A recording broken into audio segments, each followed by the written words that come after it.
To make yourself more valuable, all you have to do is focus on improving yourself. Your personal philosophy serves as a kind of compass that directs you in the actions you should take and discourages you from taking certain actions based on the information you obtain, the things you learn, and the things you already know.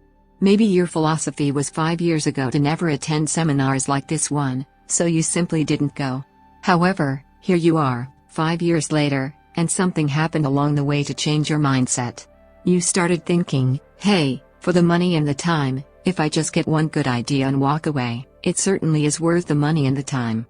As a result of this small adjustment in your philosophy, you now say that you are going to regularly attend seminars like this one because it doesn't take your philosophical guiding system does two things for your notes. The first is that it helps you see the hazards on one side so that you can avoid them. The second thing that your guidance system does is this. It helps you see the dangers on the other side so that you can avoid those. Your personal philosophy enables you to perceive opportunities that lie on the other side, allowing you to develop upon such prospects. Maximize those, and here's what that's called. The game of life is to minimize the risks while maximizing the rewards, and the more we know, the more we learn, the more experience we gather in settings like this one, from the sermon on Sunday morning to the books we read and everything else. The more it helps us to keep continually adjusting our philosophical guidance system so that we minimize more risks while maximizing more rewards. That is the game that life is, and I couldn't put it any more simply if I tried. So, number 1, since we are affected by what we know now, how do we know more things and learn more things that will help us readjust our thinking so that we can avoid the dangers and maximize the opportunities? I couldn't put it any simpler than that. First and foremost, one should gain wisdom from one's own experiences. The best way to learn how to do something correctly is to first learn how to do it incorrectly and make a mess of it. After that, you'll look back and think, wow, that was expensive. I'm never going to do that again. Therefore, the best way to learn how to do something correctly is to first learn how to do it incorrectly. Sometimes a bad situation can end up working out for the best in the end. For example, if you survive your first heart attack, experts believe you will have a better chance of living to a ripe old age. The reason for this is because surviving your first heart attack is sometimes referred to as a wake-up call. If you survived your first heart attack, you may have been told by your doctor that you have a higher risk of having another heart attack in the future. If this was the case, you don't give seminars like this. Wouldn't that be good information? Now we don't want to pay them so they don't lecture but their information would be valuable. If you know a guy that's messed up his life for 40 years, you have to say, John, would you spend a day with me and I will bring my notebook and take good notes on what you tell me. A good-looking guy like you with a lovely family and every reason to do well threw it all away. Teach me how over the previous 40 years you messed it all up, and you take good notes as he tells you. A nice-looking guy like you with a beautiful family and every reason to do well. Threw it all away. Gaining wisdom from the unfavorable aspects of someone else's experience. If someone informs me that these eggs have gone bad, I'm not going to cook an omelet and try my hand at it the right way. Instead, I'm going to take their advice and their expertise into consideration. First and foremost, you should gain wisdom from your own experiences. Learn number 2 from the experiences of other people, and my mentor instructed me to always keep a notebook. Here is what he said: don't trust your memory if you want to live a dynamic life that multiplies both your income and your future. Be a good student, and if a good idea occurs to you, jot it down, think about it, and then maybe try to put it into practice. Now, your philosophy will come from what you study, what you know, and what you've experienced, as well as from the experiences of other people. 3 strategies to gain knowledge from other people right now. This is the first example. One of the most important adages of the early years of the 21st century is learn from what you see. If you pay attention, you can pick up signals that successful people leave behind, and if you pay attention, you'll be a better observer of those who succeed and those who fail. Those that are doing well and those that are falling behind, and just take mental notes and good notes and say, I'm going to adjust what I'm doing based on what I see. Here's number 2. We learn so much from other people based on what we hear. Here's some good advice on that: be a selective listener. Here's number 2. We learn so much from other people based on what they say. Here's some good advice on that: be a selective listener. Here's some good advice: listen to those who have something worthwhile to say and whose voices are worth listening to because they have experience, ideas, and reputation to share. So here's number 3. You can't possibly read all the books because there are millions of books, but you should read all the books and make a note of this. Read all the books you need to read in order to become as wealthy as you want to be, as healthy as you want to be, as prosperous as you want to be, as productive as you want to be, and as unique a human being as you want to be. Read all of those books. Jot this down: when you do read, you have to sort through what you read and decide which is valuable to try. That is part of the process of learning. Don't let those books go unread. My mentor got me started on my library when I was 25. I got one of the best. If you saw my library, you would be impressed. Even though I haven't read everything in it, but I feel smarter just walking in it. Right, my library. I was smart enough to buy it all. Now I got to be smart enough to read it. What you know has a significant impact on the way your life unfolds, and what you don't know has a significant impact on the way your life unfolds as well. In very basic words, philosophy is simply what you know. What you know also has a significant impact on the way your life unfolds. What you don't know will hurt you. To correct an old cliche and to correct another one: ignorance is not bliss, but it's important to know. It's important to get the information. Now we do something very important with what we know. We weigh it. That's another good word. The idea you miss could be the missing number and trying to put the numbers in the lock. So what you don't know will hurt you. To correct an old cliche and to correct another one: ignorance is not bliss. We weigh everything before you do it, before you buy it, before you try it. Make sure you weigh it before you get ready to do. You get to decide whether it's a major or minor, and you don't want to give minor things away. We weigh everything before you do it, before you buy it, before you try it. Make sure you weigh it before you get ready to do. You get to decide whether it's a major or major times. You don't want to waste significant amounts of your energy on something unimportant, so we simply use the phrase weigh before you pay to avoid doing so. Sophisticated people learn to weigh everything, and what we all need is a good set of mental scales to weigh everything. Imagine if you were given information, but your mental scales were off, and unimportant things seemed significant to you.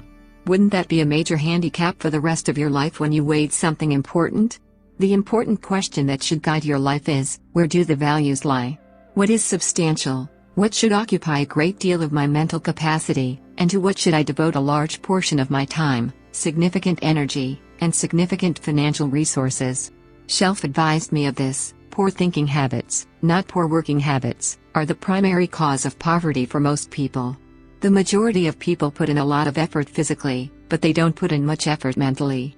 They don't use their minds to really try to perceive where the values are, so they don't waste any time. It's easy to waste large portions of your life on things that don't matter, and this is one of the most important pieces of the life puzzle.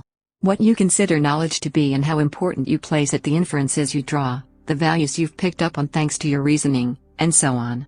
If you truly want to assist somebody in changing their life, you need to begin by changing their mind, changing their philosophy, and changing how they think. If you hear someone say, well, just motivation will do, the answer is no. Motivation won't do it. If you motivate an idiot, you end up with a motivated idiot. I say no, that's not what it takes. It's very easy to make errors in judgment, and I'm now teaching people even after they're out of school, even after you've finished school, you should continue to educate yourself so that you don't end up making rash decisions. This will help you avoid embarrassment. What would you suggest a 15-year-old start doing as a plan to do with their money so that by the time they are 40, they are rich instead of average?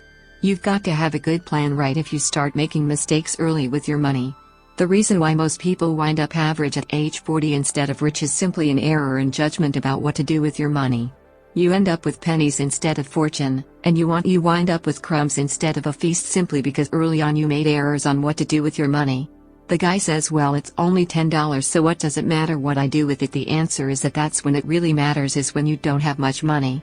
The guy says, oh, if I had a fortune, I'd really take good care of it, but I've only got one. Dealing with relatively minor sums, it is critical to ensure that you have a solid strategy in place, because it is simple to make mistakes in these situations. It is simple to not know something, and it is simple to make a mistake while calculating anything. If you do make a mistake, however, you should keep adding items to your total, because life is an accumulative process. A useful phrase to remember is that life is cumulative.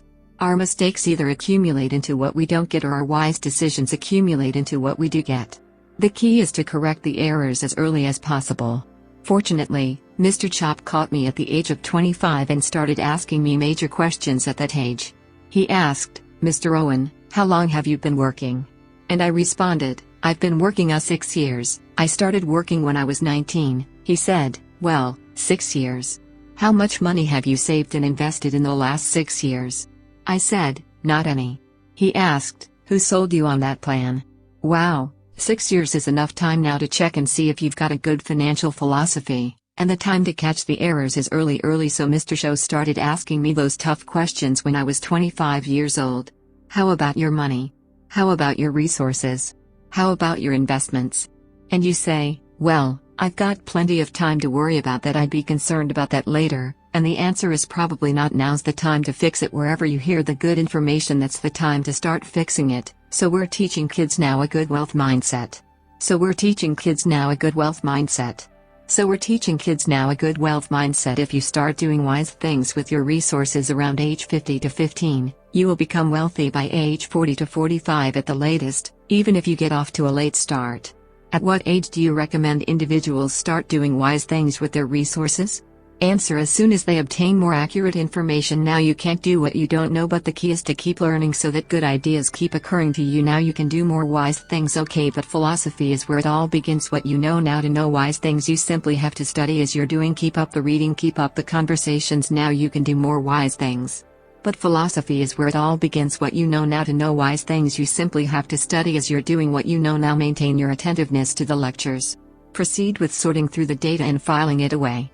Taking the notes correctly. There is no better way to alter your philosophy than to have a continuous flow of thoughts, but that's just the first piece of the life puzzle to figure out. Philosophy. To amend a couple of old cliches, philosophy is simply what you know now. What you don't know will hurt you, and ignorance is not bliss, lad. It's so vital to have the right philosophy, it's so necessary to know. Philosophy is simply what you know now. Your philosophy determines the path that your life will take. Since philosophy is simply what you know, it is essential to be knowledgeable. I encourage the young people of today to make sure they gather as much information as they can while they are here. My encouragement to the students at Newport Harbor High School, both last year and this year, is to make sure you get all the information while you're here. I know it's laborious, and I know it isn't easy to read the books and take the classes and try to get good grades, but hey, while you're here, gather it all up.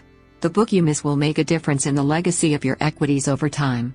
The information you don't get will make a difference. One is the fundamental beginning point concept that the infant begins processing information immediately and believes that cold is harmful and warm is good. The baby starts reacting and processing information and having certain reactions to it, so our philosophy starts early on by gathering information and reacting to it. The next step is expanded philosophy, at least enough philosophy to be gainfully employed and offer a value to society and find your place in the marketplace, be a reasonable, decent human being. Broad philosophy, but how exactly can one acquire riches, power, sophistication, influence, and originality? Simple word: philosophy that is polished, the perfection of philosophical thought. All of the additional work, including the additional research, additional books, additional classes, and additional thinking, the extra back and forth of putting ideas to the test, the argument, and the discussion, those are the things that bring extra life. And they are found in the dimensions of developed philosophy. The extra thinking, and these are the steps of intellectual discovery that a lot of people either don't want to take, or they're too busy to take it, or it presents itself in a strong and tough a manner, these extra skills. But I'm telling you, once you start engaging in these extra skills, you won't ever want to go back. This new intellectual discovery is where the wealth is, it's where the happiness is, the good life, influence, power, refinement of philosophy. Now, let me offer it to you from teaching the influence of others, from the books we read, from the classes we attend. And you can highlight the term influence, because this is where a significant portion of our philosophy originates, teaching the influence of others. In a different set of articles, we post 3 primary inquiries. Who am I around here? That's what you call the big questions. There are questions that are short and there are ones that are long. This is a long question. Question number 2 is, who am I around? Where have they got me going? What have they got me reading? What have they got me thinking? What have they got me saying? And the big biggie, what have they got me becoming? What are they doing to me? This is called major. This is called big. What are they doing to me? This is called big. What are they doing to me? This is called major. What are they doing to me? This is called big. What are they doing to me? This is called big. How we think, how we speak, and how ideas are formulated are all important. The factors that we consider in relation to values, all of this is so important. What we know, the mind thinking, processing ideas and information. Ideas are simply information taking form. Now we do something very important with what we know. We weigh it, we put it on our mental scales and we weigh it, and I don't know, we may give it a number from 1 to 10, probably not consciously, but if we hear something and we come into possession of some information and we give it a 10, we'll probably act on it right away. If we give it an 11, we won't probably. If we don't believe it's important, we'll probably let it go. But it's very crucial to evaluate a key word that we learn in leadership skill training called perception. If it's important, we'll do something about it. If we don't think it's important, we'll probably let it go. Trying to find the value in something. Where is the value? How valuable is it? How important is it? Is there something here that I can't see at first glance? Is there something below the surface? Is there something in the inner workings of it? What goes behind it? What goes beyond it? What is its origin? Trying to find the value in something. Where is the value? How valuable is it? How important is it? Is there something here that I can't see at first glance? Is there something below the surface? Is there something in the working? All of these questions, the answers to which help us form an opinion about the value of ideas. Analyzing information at this point, let's go through why it's essential to have a solid collection of mental scales. What if, when you were processing information, your mental scales were off and you weighed everything a little wrong? Do you think that would affect the way you live your life? The answer is yes, and all you need to be is a little off for 10 years and you can imagine what a difference that would make. I've got a critical phrase for you: life accumulates. Either we accrue the debt or the value. Either we accumulate the regret or we accumulate the equity. And now, we must all experience one of two pains, the pain of discipline or the pain of regret. I'm recommending mental discipline to develop thoughts. Obviously, it's difficult, and obviously, it's a push, but it's a tiny price to pay in order to avoid having regrets in the future. Weighs tons, discipline weighs ounces. Therefore, if you accept the early ounces of discipline of thought to refine ideas and not just let key questions go by, such as what about society, what about the government, what about taxes, then you will have taken a significant step toward achieving your goal. Where does one stand on religion? What about life? What about money? What about economics? What about social issues? These are all very important questions. What about my life, my worth, and where I will be in the future? What about life itself? What about our beginnings? What about our destinies? What about our opportunities? What about our possibilities? All of these important issues, if you were to ignore them or treat them with indifference, you would be missing out on the treasures that your life has the potential to amass in the next months and years. Therefore, this is referred to as a huge question. The things that we ruminate over and the ideas that we dwell on determine the path that our lives will take. They are like the wheels on a wagon that are leading us somewhere. Let me give you a good question to write down, and it's a big one: where are my thoughts taking me? This is one of the most important questions you can ask yourself. Here are some of the things you want to make sure of. You might be able to be casual about some things, but here are some of the things you want to make sure of. Not to be casual about my philosophy is taking me somewhere. Big question: where the accumulation of equity will either be there or won't be there. Life accumulates, and I'm either accumulating debt that I'll be sorry for or I'm accumulating value that I'll be happy about. Philosophy, in my personal opinion, is the major determining factor in how your life works out. Philosophy, the major determining factor in how your life works out. Philosophy to form our philosophy to form our philosophy to form our. It used to be that I believed my life was predetermined by the circumstances of my life. If someone had asked me when I was 25 years old, "Mr. Owen, why aren't you doing well? Pennies in your pocket, creditors calling, nothing in the bank, behind on your promises to your family, you live in the United States," I would have thought it was the circumstances that determined the course of my life. It would not have occurred to me to blame my philosophy. I mean, it would not have occurred to me saying, "Well, I got this lousy philosophy and that's how come I got pennies in my pocket and nothing in the bank, things aren't working well," because that would not have occurred to me. I found it much easier to blame the government. I found it much easier to blame the economy. I found it much easier to blame the government. I found it much easier to blame the economy.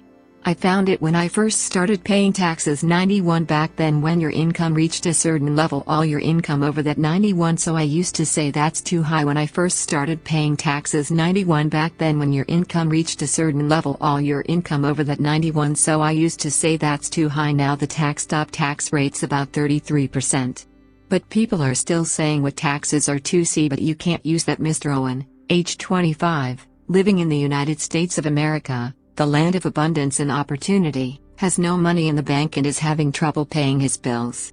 It would not have occurred to me to blame my philosophy. Instead, I found it easier to blame the company's company policy. I used to say, if this is all they pay, how do they expect you to do well? I figured that my future was going to be tied to what everybody else was arranging in terms of the economy and interest, the ability to think, The ability to use your mind, the ability to process ideas, and the ability to not just operate by instinct during the winter. I'm telling you, the goose can only fly south. What if south doesn't look too good? Tough luck, it can only fly south. But see, human beings are not like a goose can only fly south. I mean, you can turn around, go north, you can go east, you can go west, you can order the entire process of your own life, and we do that by the way we think we do. What exactly is the seed? What exactly is the soil? And what exactly is the sunlight? What is the rain? Is it possible to take some of each of the various things that are available, transform them into food, transform them into value, transform them into nourishment, and transform them into something spectacular and unique that no other life form can do? The answer is yes, but in order to deal with all of this stuff and figure out what to do with it, you need to start refining your philosophy. Think, use your mind, come up with ideas, and strengthen your philosophy so that the seed can be planted in the soil. You don't have to wait until tomorrow, you don't have to wait until next month, you don't have to wait until spring. You don't have to wait until 1993. You can start this whole process immediately. I recommend it now. Some people do so little thinking that they don't even have their sale up. I mean, you can imagine where they're going to wind up at the end of this week, at the end of this month, at the end of this year. You can start this whole process immediately. I recommend.